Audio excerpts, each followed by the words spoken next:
special messages for her. Sara شریف کے پرانے class room میں ان کی موت کے بعد پیاری یادیں جمع کی گئیں۔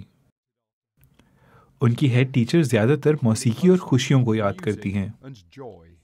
Sarah was a very caring. Sara ایک بہت خیال رکھنے والی، بہت پر اعتماد چھوٹی بچی تھی جو ہمیشہ مسکراتی رہتی تھی اور بہت خوش مزاج تھی، اور ہمیں یاد ہے کہ وہ باتونی تھی جو ہمیشہ باتیں کرتی رہتی تھی۔ وہ ہمیشہ گانے لکھتی تھی اور کوئی سننے کے لیے تیار ہو تو وہ گانا گانے لگتی تھی۔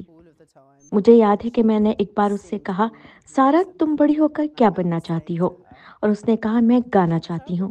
اس نے کہا میں ایکس فیکٹر پہ جانا چاہتی ہوں اور میں جیتنا چاہتی ہوں۔ I want to sing. Should I want to be on X Factor? Shouldn't I want to win it? لیکن ان مسکراہٹوں کے پیچھے سارہ کی زندگی بہت پریشان کن تھی۔ خاندان میں شدید گھریلو تشدد کی شکایات، جس کا مطلب ہے سارہ کے دنیا میں آنے سے پہلے ہی معاملات سوشل کیئر تک پہنچ چکے تھے۔ سارہ اپنی زندگی کے پہلے 3 سالوں میں 2 بار فاسٹر کیئر میں تھیں۔ والدین میں علیحدگی کے بعد وہ 6 سال کی عمر تک پولش ماں اولگا شریف کے ساتھ رہیں، لیکن ماں کی طرف سے تشدد کے الزامات کے بعد سارہ 2019 میں اپنے والد اور ان کے نئے خاندان کے ساتھ رہنے لگی۔ اس تمام مرحلے میں سرے کاؤنٹی کونسل کی سوشل سروسز شامل تھی، لیکن ننھی سارہ کے والد کا گھر بھی خوفناک جھگڑوں اور مار پیٹ سے بھرا ہوا تھا۔ ان کی سوتیلی ماں بینش بطول نے ایک بار اپنی بہن کو میسج کیا، عرفان نے سارہ کو بری طرح مارا اور میرا دماغ بکھر گیا ہے، اس کا جسم مکمل طور پر نیلوں سے ڈھکا ہوا ہے۔ پچھلے سال مارچ میں سارہ شریف کے اسکول نے اس کے چہرے پر چوٹوں کے نشان دیکھے۔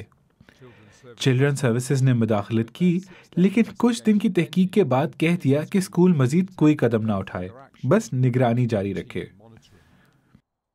1 ماہ بعد والد نے سارہ کا اسکول چھڑوا دیا، اب کوئی نگرانی ممکن ہی نہیں تھی۔ جولائی تک اپنے گھر میں پڑوسیوں کی نظروں سے اوجھل سارہ کی مار پیٹ بڑھ گئی۔ تقریباً 6 ہفتوں میں سارہ کی 25 ہڈیاں ٹوٹی، شدید دماغی چوٹ آئی، لیکن اسے کوئی ہسپتال لے کر نہیں گیا۔ But nobody took her to hospital. Sarah would help with the washing.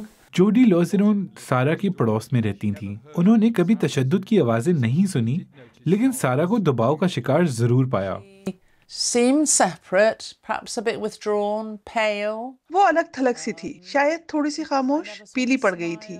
میں نے کبھی اسے مسکراتے یا کچھ ایسا کرتے نہیں دیکھا جو شاید ایک بچے کو کرنا چاہیے۔ اس سے مجھے واقعی فکر ہوئی تھی، لیکن مجھے شک نہیں ہوا۔ It didn't make me feel suspicious.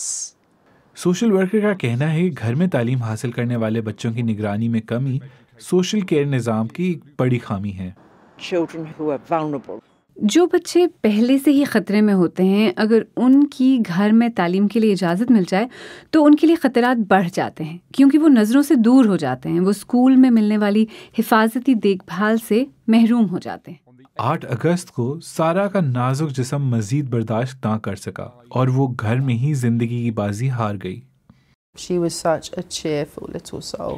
وہ اتنی خوش مزاج چھوٹی سی بچی تھی، اور میرا خیال ہے یہی چیز واقعی دل دہلا دینے والی ہے، کیونکہ وہ بہت خاص بچی تھی۔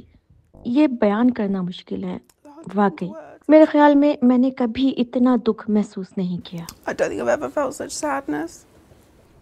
ان کے اسکول میں ایک بینچ سارہ کے نام سے وقف کیا گیا ہے۔ سرے کاؤنٹی کونسل نے سارہ کے کیس میں اپنی سوشل سروسز کی کارکردگی پر ایک رپورٹ کا حکم دیا ہے تاکہ مستقبل کے لیے سبق حاصل کیے جا سکیں۔